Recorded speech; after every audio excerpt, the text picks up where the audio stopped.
Morning news India में मैं अंबिका आपका सभी का स्वागत करती हूं। जैसा कि हम सभी जानते हैं, विधानसभा चुनाव बिल्कुल सिर पर हैं। दोनों ही पार्टी, चाहे बीजेपी हो या कांग्रेस, सभी अपनी तरफ से पूरी तैयारी कर रही है और जोर लगा रही है कि राजस्थान में किसकी सरकार आती है। ये तो भविष्य बताएगा कि सरकार किसकी आती है। तो हम शुरू करते हैं चुनाव की सीधी टक्कर मॉर्निंग न्यूज़ इंडिया के साथ में। जो मैं कहना चाहती थी, मेरी बड़ी बहन मधु जी ने वो सब कुछ बता दिया है कि हमें भारतीय जनता पार्टी को वोट क्यों देना है और क्यों जनता चाहती है भारतीय जनता पार्टी को। तो वोट केवल नाली, प्याज, टमाटर, पेट्रोल, इन सब के लिए वोट नहीं दिया जाता। वोट दिया जाता है राष्ट्रीय अखंडता, स्वाभिमान, धर्म की रक्षा, हमारा स्वाभिमान, इसके लिए वोट दिया जाता है। जनता वोट देने जाएगी तो याद रखेगी उदयपुर के कन्हैया लाल को, वो याद रखेगी पेपर लीक होने को, वो याद रखेगी नाथी के बाड़ा को। वो सब चीज़ें याद करके ही वोट देने जाएंगी। और मेरी बड़ी बहन ने जो बताई वो बातें सब सच हैं। और जो अभी हो रहा है वो भी सबको मालूम है कि अशोक गहलोत अपनी 5 साल अपनी सरकार बचाने में ही लगे रहे। उनको दूसरी चीज़ तो ध्यान ही नहीं आई कि क्या करना है जनता के लिए। जब कोरोना काल चल रहा था, जब वो होटल में बैठे थे, वो अपनी सरकार, अपनी कुर्सियां सब अपने अपने 2 धड़ों में बटे हुए थे, सिर्फ अपनी सरकार बचाने के लिए। काम कर कौन रहा था? आप लोग कर रहे थे। मतलब आप ये तो मान रहे हैं ना कि वो सरकार बचाने में लगे थे।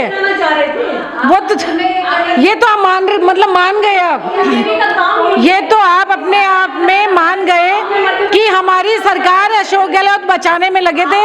धन्यवाद आपको ये मानने के लिए अपने आप। कोई बात नहीं, वो कोई बात नहीं, किसने क्या किया, लेकिन आप मान रहे हैं, ये बहुत अच्छी बात है कि हम सरकार बचाने में लगे हुए थे। तो साहब, हमारी बड़ी मैंने जो बोला सच है। अच्छी तरह से बची तो काम करके दिखाए सरकार ने। बिल्कुल बिल्कुल काम करेगी। आपने अपने आप सब बातें खुद ही प्रूव कर रहे हैं आप लोग कि हम सच बोल रहे हैं जो बोल रहे हैं हम। तो मैं सबसे आग्रह करती हूँ, राजस्थान में कांग्रेस की ही सरकार रिपीट होगी। आप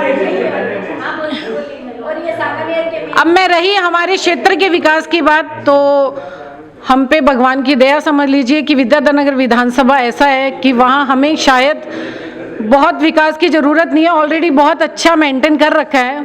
और वहाँ की जो छोटी छोटी संस्थाएं हैं, उन लोगों ने बहुत अच्छा ग्रीनरी, सफाई का ध्यान रखते हैं।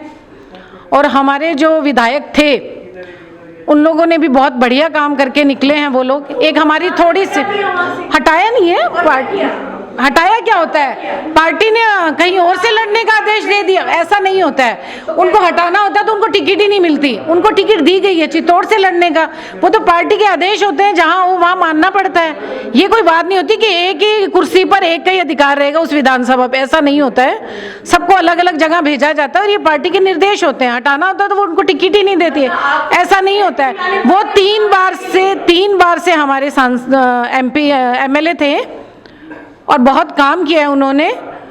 और अब हमारी दिया कुमारी जी जो आ रही हैं, और खासकर हम महिलाओं को बहुत प्राउड है कि वो हम महिलाओं के लिए बहुत कार्य करेंगी और वो कार्य के नाम से ही जानी जाती हैं। राजसमंद से सवाई माधोपुर में उन्होंने बहुत अच्छा कार्य करके निकली हैं। और आज भी 3 घंटा हरमाड़ा पे वो बैठी थी एक महिला की न्याय दिलाने के लिए, और न्याय दिला के ही रही हैं। पूरे थाने को सस्पेंड कर दिया गया है।